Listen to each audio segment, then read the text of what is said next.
င်္ဂလာပါလူသားအလုံးဘဝစာဆုံးကောင်းကျိုးချမ်းသာပြည့်ကြပါစေကျွန်တော်ရဲ့ခန်းစားချက်ကြပြတစ်ပုဒ်ဖြင့်တောင်းဝယ်ဝင်ပြုပါတန်ဖိုးစစ်ဩဇာကြီးမှာတင့်ကံတရား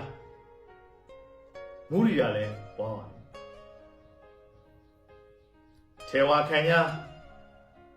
တင့်စည်းစိမ်အားကြဝမ်းမြောက်မိပါ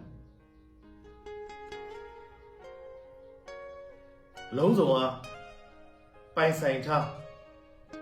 အထင်ကြီးလေးစားခဲ့ပါဤပြေဆုံးသူဂုံယူဝင်ကြွားတင့်ထံပါတက်နိုင်တာလေးတောင်းဝင်ခြင်းဒီ